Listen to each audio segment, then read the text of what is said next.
Ассаламу алейкум, урматтуу Көкбөрү көрмандары. Сиздер менен кайрадан Көкбөрү каналы. 24 декабрь күнү Сокулуктагы Белек ат майданында Көкбөрү мектебинин туулган күнүнө арналган Көкбөрү боюнча мелдеш өттү. Алгачкылардан болуп оюн талаасына чыккан Расвет жана биримдик командаларынын оюну 9-2 эсеби менен Расвет командасынын пайдасына жыйынтыкталды. Салымдар Расвет командасынан Сейитбек Анарбек уулу 4 салым, Мирбек Муташев 2 салым, Акбаржан Калкаман уулу 2 салым жана Элеман Нурболот уулу 1 жолу өзгөчөлөндү. Ал эми биримдик командасынан Рустам Малашенко менен Айдос Жокаев өзгөчөлөнүштү. Барына белек. Салтуу жаңы жылдык Остор акциясы. Vivo смартфонун сатып алуу менен белек алууга кепилденген мүмкүнчүлүккө ээ бол. Телевизор, Яндекс станция, рюкзак, свитшот, пауэрбанк, кулакчындар. Ал турга жап-жаңы Vivo смартфону.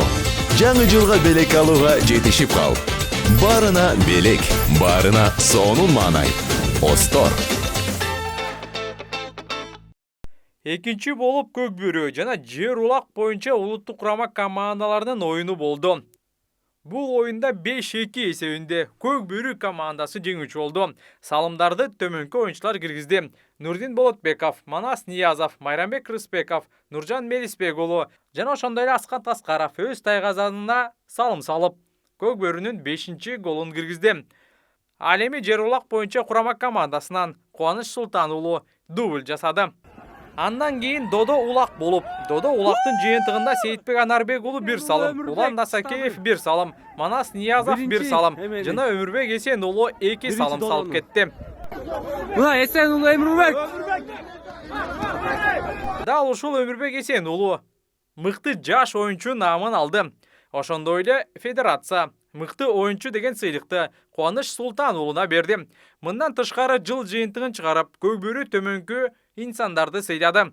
Мыкты жетекчи, Достук командасынын жетекчиси Мыктыбек Туташев, мыкты машыктыруучу Нурлан Мамбетов, мыкты команда Алай командасы, мыкты федерация Нарын облусунун Көкбөрү федерациясы, мыкты саяпкер Таалайбек Мырсакматов, мыкты калыс Алмаз Чотов.